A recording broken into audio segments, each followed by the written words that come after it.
what's going on, guys? It's me, Train Man, and I started this episode by screwing up. But, anyways, here we are. This is the last big push to get all of the terrain on this section of the route done, and spoilers, we do. Not without a couple of minor hiccups, though, involving the one that I just did, and the fact that this river is far wider than it probably should be. Also, we have a couple of height discrepancies that we need to get over. And I do use this waterfall again, and the reason is, I'm trying to make sure you can hear the waterfall sound all the way through, because it's really obnoxious when it comes in, really loud, without any warning, and then disappears, but I'm trying to make that only happen once. I had to adjust that. That was the second big goof. I accidentally raised the water level far too high. But before we could get back to and finish the river, we had to come over here and do this mess, which is not so bad, but it could have probably been done better. It could have probably been done smoother, but the grade is so minimal that it really didn't make a difference if I was working perpendicular, or not exactly parallel to the grade. I'm not perpendicular to it, but I'm not parallel to it. And that's what you want to do, by the way. If you're working with terrain tracks, what you want to do is, if you're trying to make a flat surface, you have to work directly parallel to the grade. And then it'll look good. So I'm putting all of these splines into advanced mode. And I've got to come all the way across and raise the ground. There we are. Get rid of all the tracks. That was oddly satisfying. I'll be honest. That was fantastic when I managed to do that. Alright, so then we start building the Mega Drumlins again. And this terrain sort of started to get repetitive or obnoxious or not particularly interesting, but it's not going to be looked at very hard, and you're kind of in that valley for most of the time anyways. So I wasn't particularly concerned, and the point of the fact was that all of the hills are more or less pointing towards the river, which is how things were. The glacier would drift. Well, I mean, technically they should all be facing the same direction, but it's not the way it turned out. And that would honestly look kind of boring and honestly look kind of fake. You can totally see, that there were definitely striations here. Where, water or whatever went by, even though sometimes it doesn't really make sense. I'll admit I could have put more thought into the hills and such. But, at some point you've just got to say good enough and go with it. So I built this all along the side here, and I think I decided to make a circular mountain. Yeah, I already did that. Wow, man. 8 times speed, you get ahead of yourself really quick. So, then we're building basically filler terrain, and I'm trying to make it at least the least bit interesting, because you're not going to do a little looking at it. I'm just going to cover it over with Maple Beach Birch. But a lot of the area that I care about now, I realize I should probably throw in some ground cover that isn't trees so that you can see over it or see through it. I mean, this was a logging line, and despite the fact that they were trying to reach lumber fields with the 2-foot gates, they probably tore up plenty of trees on the way. Especially to actually build the tracks with the ties. So there's a lot of, as it looks here, frantic mouse movement, and I decided to add another little spur here. And it won't do anything, it'll just be one of those blocked off things, but it was just one of the brain waves I had while I was working on this, just to break up the monotony a little bit. Not completely, but a little bit. So we're coming around again, I'm sort of attaching hills to one another now, because that's really how it is. You don't have stuff always come down to the same level. When you get terrain rise or erosion, you get specific paths that are carved out, but not necessarily things that are, what do you call? Not necessarily things that are uniform. And they really aren't. But this episode will be the end of the gray, and that's a good thing. It might be genocide on the button, but it's just fine here. That joke is going to go over most of your heads, but that's just fine.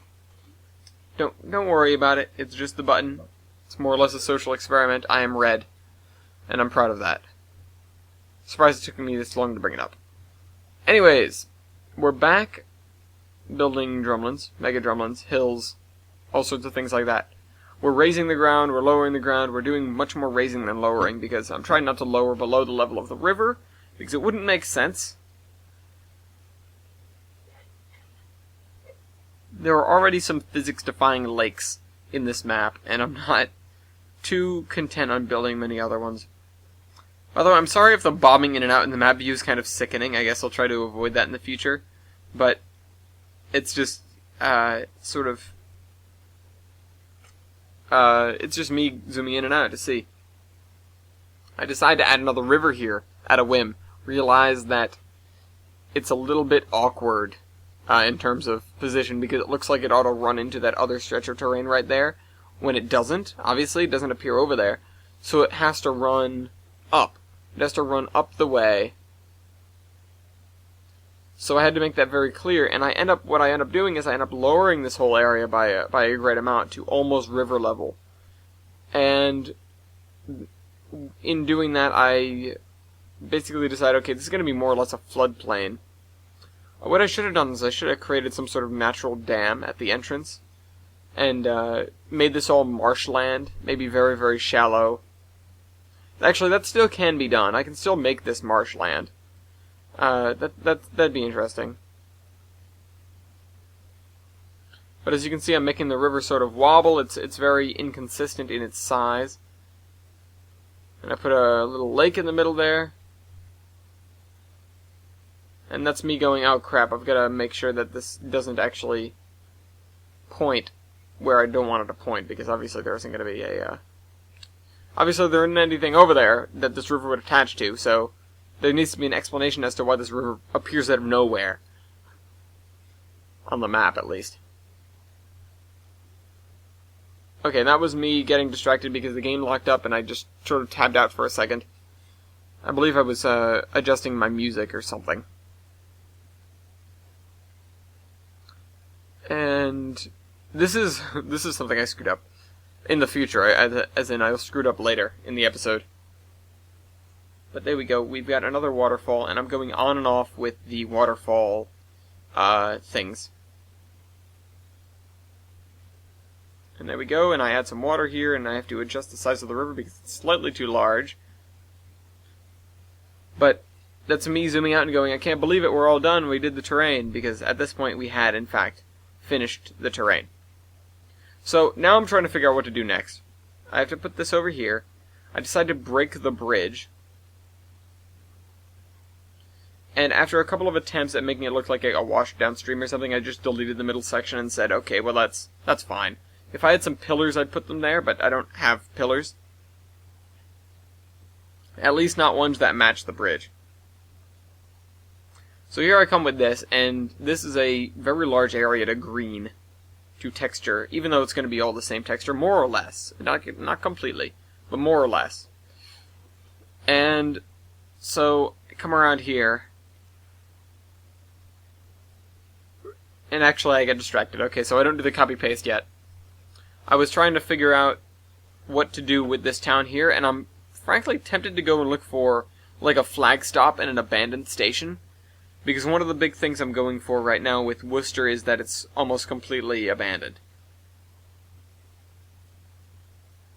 I've got this gravel road, which takes me a while to get into position, but I do eventually line it up properly. Run it down to the water, run it alongside the tracks in one direction. I think I run it alongside the tracks in the other direction. Yep, I do. All the way to the goods shed.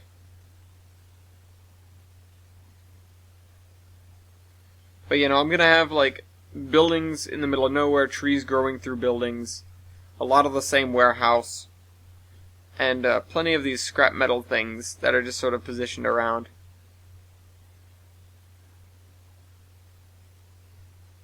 I like that water tower.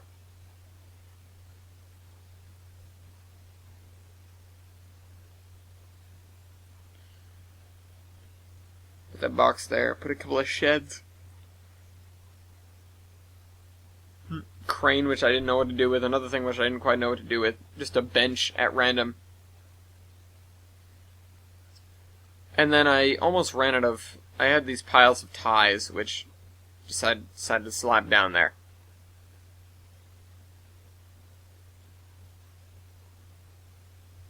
And I grabbed some more of these, like, shoddy old log cabins. And again, some of these, especially the ones with smoke coming from them, are going to be still livable, of course, but some of them are going to have, like, trees running through them and things like that. And if you'll notice here, I chopped down on the amount of sort of ungrassed ground there is. I'm going to come over here and box this area off, and I think I do this... Yeah, I do this section manually. But I eventually break out the copy-paste, and I green the rest of it. And that means we've got no more gray, we've got no more terraining to do, and we only have... we don't have all of the base texture down yet, but almost all of it is down. And what we don't have is the lakes, and I'm going to go back first thing next episode, the lakes are going to be. And then after that we're going to come through and we're going to do the trees, and then we're going to start working on the fiddly bits. And the fiddly bits are things like grass, and buildings, and telegraph lines, and things of that description, things of that sort. Spent far too much time on that, instead of just going in with the tool. Just going in with the paint tool. Okay, so coming up soon is where I make the mistake that I was referencing earlier. So, the waterfalls are texture right now. Some of them are. And I forgot. So I just sort of copied over the texture with the green. So I've got to go back and retexture some of the waterfalls. And the game's locking up after each click for a short time, nothing really significant. But I eventually get all this done, and then... Actually, this is really what I spend the rest of the episode doing, and then I have to go back and...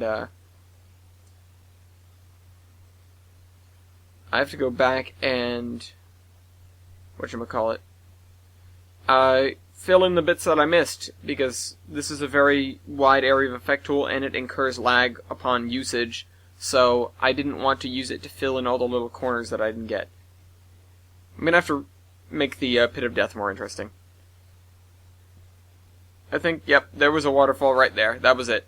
I accidentally greened it. Didn't really matter if I greened lakes.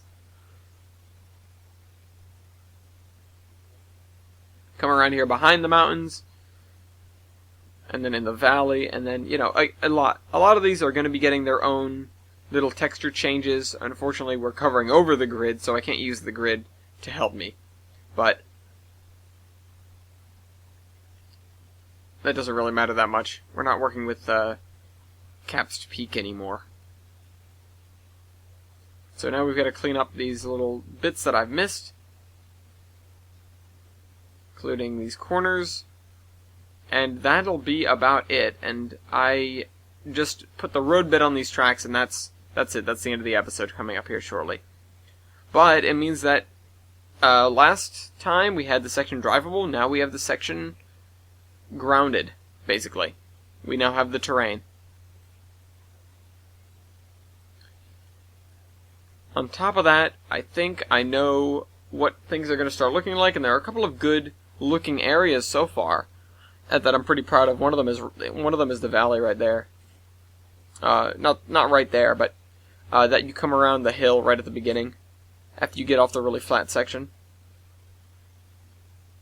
I had to start differentiating what kind of ground cover I wanted to use for these certain sections. Oops, I bumped the microphone, I'm sorry. Terribly sorry. But yeah, no, that makes the episode, and we've got the broken bridge there, which I was tempted to put back, but it doesn't really matter that much. If somebody gets this route and wants to extend off there, feel free to fix the bridge, you know? Anyways, hope you guys enjoyed the video, and I'll see you next week. Charmin out.